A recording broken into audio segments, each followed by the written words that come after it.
I want to thank you on behalf of Massachusetts Family Institute for coming here to the Commonwealth and sharing your story with the legislature on Beacon Hill this afternoon. It was really my pleasure, and it was quite enlightening, I must say. Yeah, it was. There's just so much opposition to your personal story and to those of others. And so part of what I want to do is just give you an extra platform, help you share that story because it's so important. Yeah. So if you could just kind of tell us a little bit about your background. It's kind of hard to know exactly where to start, but maybe I'll talk a little bit about what I'm doing right now, and then go back from there. Because what I do, Andrew, is that the people who reach out to me contact me through my website. And so the website is pretty self-explanatory, and then it says sex change regret. So I know when somebody contacts me and asks for help, they are people who have gone through the process at some point. Maybe they haven't done the full surgical change, but they've been in it for a while, and they're looking to what we call today detransition, and they're looking for help to detransition. So that's what I do, and I've been doing it for 12 years, and we have really gotten an enormous amount of, we reach 180 countries around the world. I've gotten people to write me from Muslim countries, from Iran, Iraq, places I've never even heard of. They're writing me because this is a worldwide issue. It isn't just localized to Boston or California or any other place. It's a huge issue. And people are struggling all over the world. And so what I've tried to do with my little ministry, which is just my wife and I, is to provide resources and a voice which they can contact me. I'm a safe place for them to contact me. Now, how did I get here? Well, at the age of 4, I started cross-dressing, and my grandmother, this was a long time ago. This was in the early 40s, and so they didn't have all these technical terms. But for the people listening, my grandma was affirming me. Mm-hmm. She was helping me in my desire to cross-dress, and in doing so, she was a seamstress, so she made me this purple chiffon evening dress, thinking that it was nice. She had me up on a little cushion, and she made this beautiful dress, which became our little secret that my parents didn't know. So when I was over there she was my babysitter frequently. And so whenever I was there, that's what we were doing. So this is what I called the planting of the seed. Once that you begin somebody down this journey, especially at the age of 4, the power of that to a youngster in his identity begins to actually take root. And so you begin to question who you are. You see that, like with my grandmother, she just, like I said, made the purple chiffon dress, which is very supportive. So I'm thinking, I like being a little cowboy sometimes in my head, and yet Grandma likes me better as a girl, and everybody likes to be loved on and cared for and fussed over, especially if you're 4 or 5 years old. So why wouldn't you begin to migrate where you're getting the greatest amount of attention? And so I believe that's what I call the seeds of transgenderism beginning, although I didn't have the word at that time. It just began to develop this doubt in my mind about who I was. And so over a period of time, when you repeat this, it's never really a big issue for a one-off event or, a Halloween or something like that. Parents don't need to worry about that. But when we begin to reinforce a behavior that's cross-gender behavior and begin to encourage them toward that behavior, you're beginning a real psychological warfare inside the child. Even though you may see that child, like I was, seem to be agreeing with what's going on, all of a sudden you have this going on in your head about, well, who am I really? And then if you start getting these wonderful affirming feelings and people keep pushing it. And that's exactly what we're seeing. And and to me, that I can see being where everybody wants to be affirmed. Ask anybody, don't they want to be affirmed at what they're doing? So it's it's almost like some kind of brainwashing. If you begin, and I know that's a tough word to use, but when you begin to tell somebody or support them in a direction that isn't who they really are, and you do this over many, many times over a 2.5-year period, you have started a behavior. It's not just an idea. Now you've started and created a behavior. So when I started enjoying it so much that Grandma had the dress at her house. My parents never knew. So one time I decided I would put the dress in a paper sack and take it home, because I wanted to do this at home so that I could get the same feelings I was getting when I was at Grandma's. All of a sudden it was like being at home was different than at Grandma's. I didn't get to have that experience and those feelings. So I thought the dress was the key to that.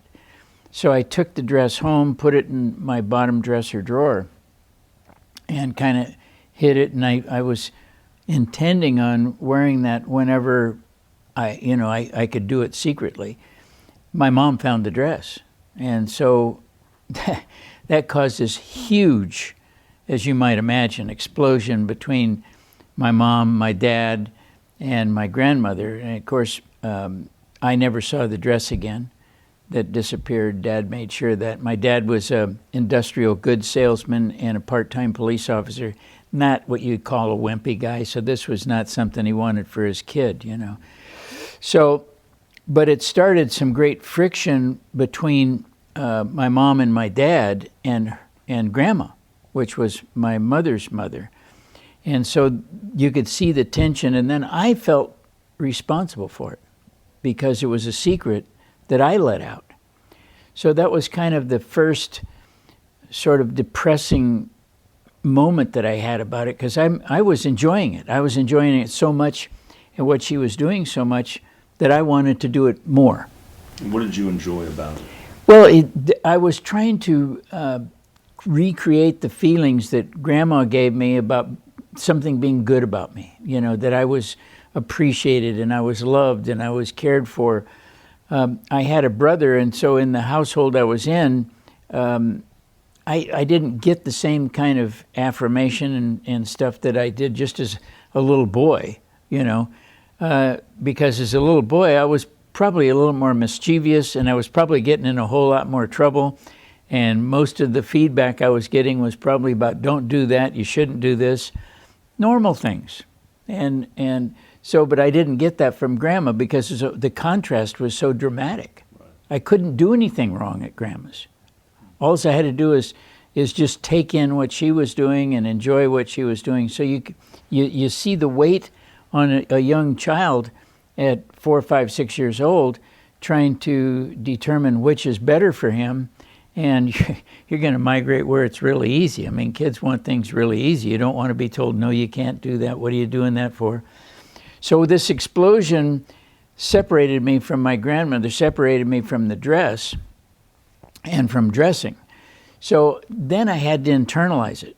So then I'm dealing with it internally, and then my father, who, by all accounts in the 40s, he had nothing that he knew what to do with. Here's this kid and what Grandma did.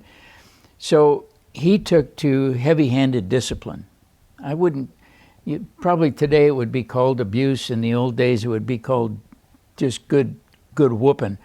So whenever I did anything wrong, he would use like a hardwood floor plank on my butt. He was tough. He was a tough guy. And so I got sometimes spanked and disciplined so much that I discovered that the way that I could sort of cope with it and try to get my dad to stop doing it was I wouldn't cry anymore. I mean, you 5-year-old kid, you get welts on your butt from a hardwood floor plank. And I'm going to tell you something, it hurts. But I made sure that he didn't know after a period of time. I stopped crying, so I stopped showing any emotion around it. Because I think now, you're sort of building something in a kid where I caused something to happen with my grandmother. I'm not seeing Grandma anymore. I'm not getting the affirmation. Now I'm getting whooped. So in contrast, one more time, what Grandma was doing is a whole lot better than what Dad was doing. So because I continued to deal with these feelings, even though I internalized them, they stayed with me for the rest of my adult life, whether it was teenager all the way through adult life. I got married, had 2 children, had a very successful career. But I went to what they would call a specialist today, And the specialist at the time was one of the most well-known people who dealt with transgender issues. In fact, he was the guy that was the original author of the standards of care that's still in place today. They call it WPATH. And Harry Benjamin? This was actually Paul Walker, who was assigned by Harry Benjamin to write the standards. Okay. Benjamin and Walker were friends, and Benjamin had Walker write the standards of care, and they called it the Harry Benjamin International Standards of Care, which later on became, the name changed. The standards have evolved over time, but they haven't changed all that much in terms of... I encountered those standards when I was doing some legal research on the Kozolek case. The man who killed his wife in Massachusetts and then was sentenced to life in prison, but has been asking for a sex change operation or sex reassignment surgery. The wording actually changed during the course of the lawsuit at taxpayer expense, and the justification was saying that this is the only medically adequate treatment of his gender distress, gender identity disorder, based on these Harry Benjamin standards. Right. Well, when I went to Paul Walker to get an assessment, am I a candidate? Am I the kind of ones that go through this? And what year was this? This was 1981. Wow. And so in 1981, he said, yes, you're suffering from gender dysphoria, and the appropriate treatment for you is hormone therapy and surgery. What did he call it in 1981? He said that the word dysphoria was coming out. Really? Back then, he said they're going to be changing it and calling it gender dysphoria. So he was ahead of the curve on it. And 30 years. Yeah. So he knew that it was evolving at the time.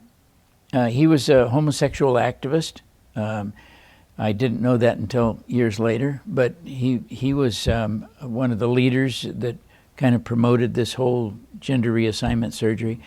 So I waited the 2 years and again went back to him. I had a couple of interviews and times with him in the interim, but by 1983, I had gone back to him and said, look, you assessed me in 81, it's 83, here's what's been going on. He said, oh yeah, I'll write you a letter of approval to get the surgery from Dr. Biber in Trinidad, Colorado. During that 2 years, were you living as a woman, sort of dressing as a woman and presenting as a woman? Part-time. Okay. Not full-time, because I was working for an automobile company as an executive for him. So I was hiding, I was doing a lot of hiding. I was hiding things from my wife and my kids at the time because I was married. And so I would cross-dress and present myself in public when I was away on trips. I had a job where I was gone a lot and stayed in hotels that the company paid for, and that's where I usually did my cross-gender identities. And so by early 1983, I had divorced my wife. I told her that this is what I needed to do, that this was the proper therapy. In 1983, late April, 28th of April, I went through the reassignment surgery and didn't tell my company I was working for, because I didn't know, this is pretty early on, and I didn't know what's going to happen. So I waited, and I got an attorney and did what I thought was the appropriate process, and all of a sudden we let them know, and I got terminated. What they did was, to make sure that I was gone, was they just eliminated my position, said, we don't need this position anymore. So from that point on, then I started this journey toward what I call finding out really who I was. Even though I'd gone through the surgery, I was now living as Laura Jensen.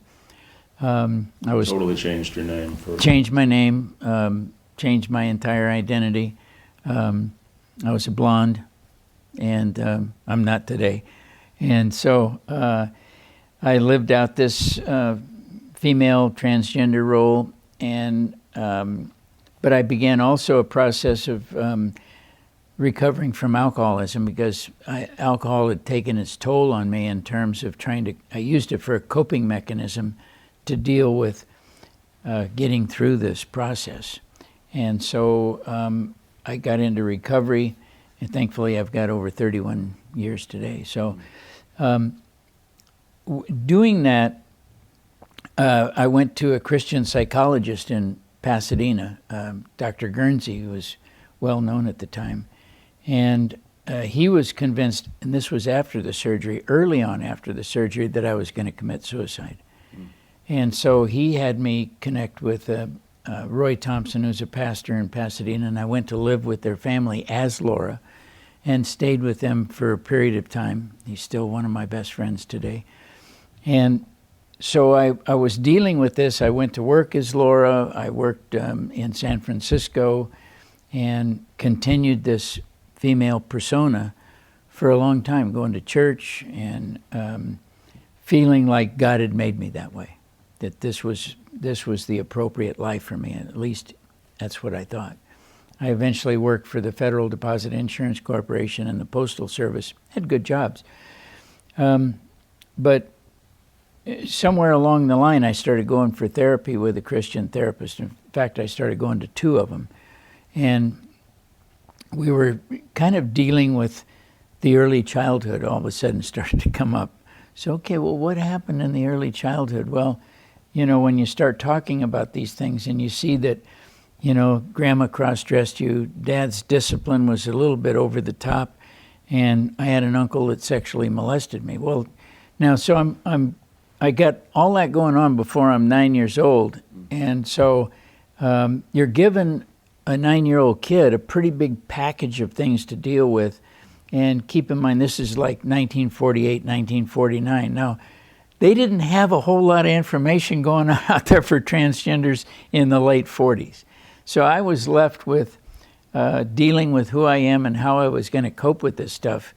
And then as my life unfolded, and after the surgery, nothing really changed much because Dr. Walker, who gave me the therapy or gave me the approval to go have the therapy of hormone surgery and hormones and surgery, was not really there after the surgery. He was sort of yeah, we'll get you there. But if you're dealing with anything after that, too bad. And so you found that you weren't happy even after the surgery? Right. Even working and doing all the things I did, I realized that going back in the therapy, they kept coming back to my childhood, what happened in childhood. And so when you start looking at my childhood, that childhood that I had didn't make me happy. I mean, while I went through that, there was a lot of things that happened that were abusive, that were difficult psychologically and emotionally to deal with. You were trying to replicate, in a sense, the positive portions of your childhood when you had the good experiences with your grandma. Right. By dressing up as Laura, playing out this role, I was trying to reach back to the childhood part that dealt with the affirmation. The problem is that transgenders don't get affirmation a great deal in society, and I don't think that's necessarily a bad thing. I think that's kind of a good thing. I think the lack of affirmation is probably one of the things that helped me the most, because I had a friend of mine I've known, he's still my friend today, Bill, and when I told him I was going to become Laura, he said, and I said, you got to call me a female name. He says, I'm just going to call you Wacko. From now on, you're Wacko. And so I appreciated that honesty about him saying, no, you're still Walt, I'll just call you Wacko.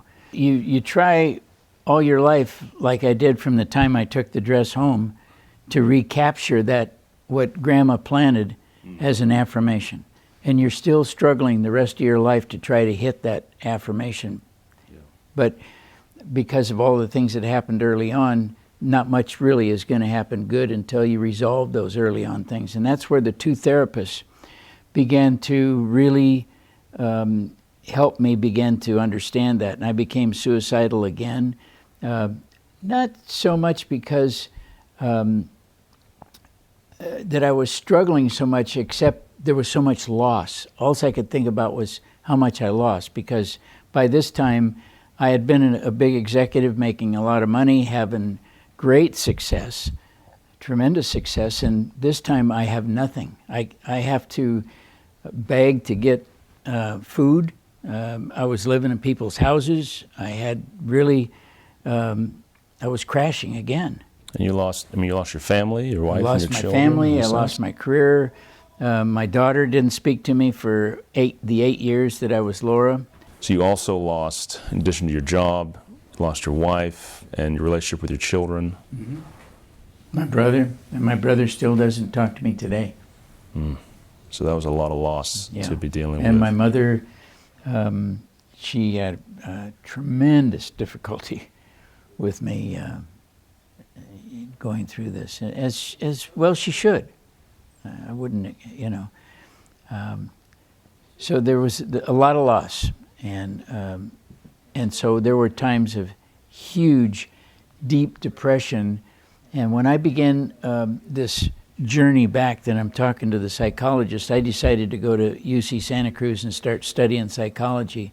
And that's where I learned in studying psychology that these are psychological disorders, that there's something going on that needs psychotherapy, that needs treatment, that needs to be dealt with. And the things that are going on are not hormone therapy, and they're not a change of gender. They're not something you should affirm. They're something you should deal with directly and find out. See, I have a little word that I've come up with, or a little saying, where I say, transgenders don't like who they are. And we need to become real acute at asking them why. So that's where I drill down. When somebody says they're transgender, I say, well, why? Tell me why. When did this start? What was the term that I use is called the onset of gender dysphoria. And in the 12 years that I've been working with transgenders that write me and that I talk to, this doesn't obviously take in, it's just the ones that I deal with, 100% of the time when I work with them, we can uncover the day, the time, the event, the person, the issues that started the journey of transgenderism. And they themselves are the ones who are able to identify it just by working with them. So I'm not a psychotherapist, but I've learned the skill of asking really good questions, because they're things that I came up with in my own life. So by doing this, once you identify that onset, then you can begin to treat the issue and find out. And many times when I look at them, I go, yeah, after knowing what's happened, I can totally understand why you took this path as a way to alleviate the pain that you were trying to get away from, just like I did. And so that's really, my own pain in my own life has really helped me identify with the pain that started other people down the same journey. And when they hear your story, they reach out to you because they see you as a symbol of hope, that this isn't the only solution for their problems. Not only is it hope, I become somebody they know they can talk to. They know that I'm going to stand with them all the way through it. So all of a sudden there's a special bond that takes place. Even sometimes I don't actually see them face to face, although sometimes I do. Most of the time it's just through email, and all of a sudden there's this great camaraderie that, okay, you understand. And then we begin to talk about the Lord, and we begin to talk about Scripture and what Scripture you can apply to that. And so, although I worked with a Jewish gentleman who didn't want anything to do with that, but we still worked through with that. So after 8 years of living as a woman and 8 years post-surgery, you detransitioned back to living as the man that you were born as. Right, yeah. And how many years ago was that? It's been over 20 years. And you're married? Married for 20 years. So a lovely woman. Yes, lovely woman. I got my kids back in my life. My daughter loves me. And so total restoration. And that comes with the reaching out and helping others. And my daughter today, who didn't speak to me for 8 years, says that I'm her hero. So wow, that's great. doesn't get much better than that. Well, speaking of children, I know there's a lot of parents that are just kind of getting blindsided by this issue in the media, and for some of them even in their own families, and don't know what to do. So what would you say to parents out there whose kids may be questioning their gender identity and are being told, at school or from friends that they need to transition like Bruce Jenner to Caitlyn Jenner? What do you say to those parents? Boy, that is so important today, and I think parents are in a unique position in that because they're in the environment that the child's in, they probably see things and know things that most people wouldn't know. But I would ask any parent to begin to really dig down in and see if there was something that happened, some event. What I have discovered is that there's something happened that caused that child to not want to be who they are. So I sort of hone in on what is that? Was it the internet? Was it an encounter with somebody they really cared for at school that transitioned and they want to support them? Is it that it's just become, maybe they're socially struggling and they don't seem to have many friends, they're isolated, and one of the things that being transgender does, it immediately puts you in the spotlight and makes you all of a sudden favorable and people will affirm you. So there's so many different things. So sometimes it's a social issue, sometimes it's a peer issue, sometimes they really have deep hurt and deep pain. We've run into that where we discover that the child had something happen outside the home that they couldn't tell the parent. So the point I'm trying to make here is that what parents need to do is really find out what happened and not to ignore it. And the sooner that you can discover what that is, and it may require a third party coming in and doing some, I don't like a counseling environment, a counseling room with a therapist environment. I like more of a casual kind of environment, whether it's a Starbucks coffee shop or something that isn't clinical. Sure. Kind of like this. Exactly. And begin to try to work through, maybe you need to talk to, if there's siblings or one or the other parent. Sometimes it's a divorce, sometimes it's the issues. I can't even put a limit on the number of issues that cause people to not want to be who they are. And it may be an illness in the family, it may be somebody that committed suicide, it may be the loss of somebody in the family. So. And it's that type of counseling that can sort of peel back the gender identity issue and see what's going on behind that. That's exactly and try and heal that brokenness. And that very type of counseling is what is at stake here in Massachusetts right now with this bill 1190 in the House. And it's why you came up to Boston to testify, to preserve the right for parents to get that type of help for their children. Yeah, and I came to Boston because without therapy, these kids are they're gonna end up having a life full of regret and a life that was misspent. I lost really 40 years of my life when you look at it. And so it's only been the last 20 years where I've been totally restored, totally redeemed, and living out a life that I was intended to live out. So I don't want that to happen to other people. And so I just know that if we can get our heads around instructing parents to look for those, why don't you even ask the question, Andrew, why don't you want to be who you are? Tell me about that. Get them to open up about that. I mean, that's an important question. And that simple question can be quite revealing. And final question, what do you say to pastors who, again, this is happening in their congregations, and it's a new issue for a lot of pastors. What do you recommend to them, not only for, again, families who may be struggling with this, but people like yourself who may have gone through various levels of transition and are kind of staggering into the church with this brokenness? How can pastors best help them?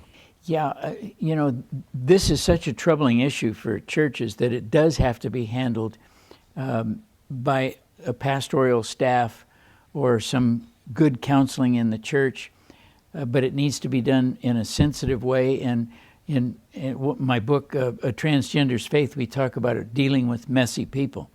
And the church is full of messy people. It's not just transgenders. The church has got a lot of messy people. It's just that transgenders are much more visible and much more messy than most of the people are. So pastors need to, again, like we've suggested with the parent, is to probably get the parent in and begin to explore with them, when did this start? And it's okay, I think, to find gentle, caring ways to confront the parents or confront the child without accusing them of anything, without making anybody wrong.